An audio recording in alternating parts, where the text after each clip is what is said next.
Hi, this is Tim of the 1916 Company. Welcome and thanks for logging on. If you love this watch, email us, Team Mosso at the1916company.com for purchase, pricing, and availability questions concerning this watch. Today, we're discussing a model launched in 2023, a worthwhile upgrade in that it brought a all-new complication to the long-running Vacheron Constantin Overseas series. This right here is the Overseas Moon Phase Retrograde date. So the retrograde date with the moon phase, a long-running Vacheron dress watch combination, but new to the sports watch family. Steel, 41 millimeters in diameter, 10.7 millimeters thick, from lug tip to lug tip. Really, the way I measure these, since you're going to have to wear it with the bracelet, is outer link to outer link. So this is going to be 56.1 millimeters across the wrist, but it's not as big as that sounds. On my wrist, which is 16 centimeters in circumference, you can see a nice fit, low, flat, easily sliding under a cuff. I'd recommend this watch for a wrist as small as 15 centimeters circumference. Again, mine is oval in profile, flat across the top, and 16 centimeters. The watch comes with two straps, one in blue leather, one in blue rubber. It does have a quick release system, and you can see this is Vacheron's latest quick release trigger. It's easier to operate without a long fingernail. You can also see that the clasp itself has changed a little bit on this latest generation, or I should say it's this latest version of the third generation Overseas, because we're still in the third generation.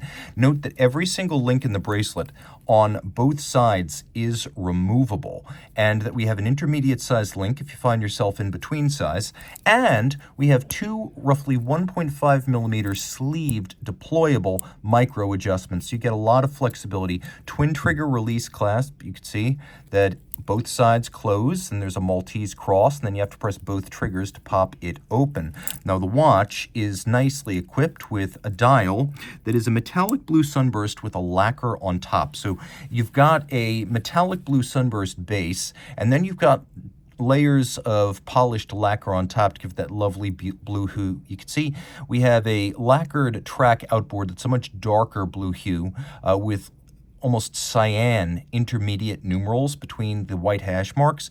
And then we've got the retrograde scale. We have white gold hands, white gold indices. We have a moon phase. And the watch has a hacking function, even though it doesn't have running seconds. It also has a quick set system for the date, which is a lot of fun to play with. The other thing is, in the opposite direction, in the same intermediate position, you could set the moon phase. So this really does set you up for success. Now, it has a screw-down crown with 50-meter water resistance, which is sufficient for surface swimming. Don't go scuba diving, don't go deep-sea diving, but this can be used for aquatic activity. Blue luminescence, flip it all over. The watch features a soft iron ring around the movement that you cannot see, but it endows it with 25,000 ampere per meter anti-magnetic qualities. Remember, ISO 764, an anti-magnetic watch, is 4,800 ampere per meters. This is 25,000.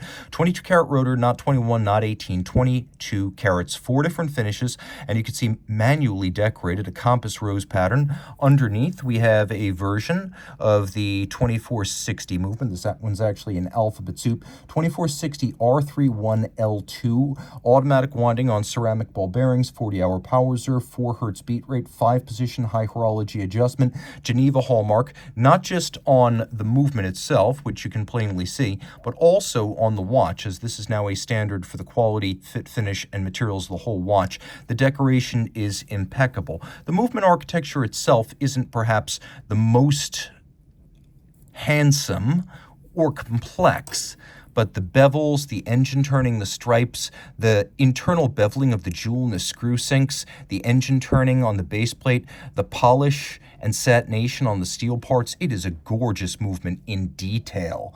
Beats away at 4 hertz once again and pivots on 27 joules. It does have a stop seconds function, even though it does not have a seconds hand. You pull the crown, it will stop the balance. Lots to love here, and a watch that, frankly, even a woman with a broader and flatter wrist might consider viable. So this is a borderline unisex watch, one of the most romantic overseas models, I would say. And although 41, like the self-winding, I have to say this wears a lot more compact and much thinner. If you love this watch, reach out to Team Mosso at the1916company.com for purchase and pricing details.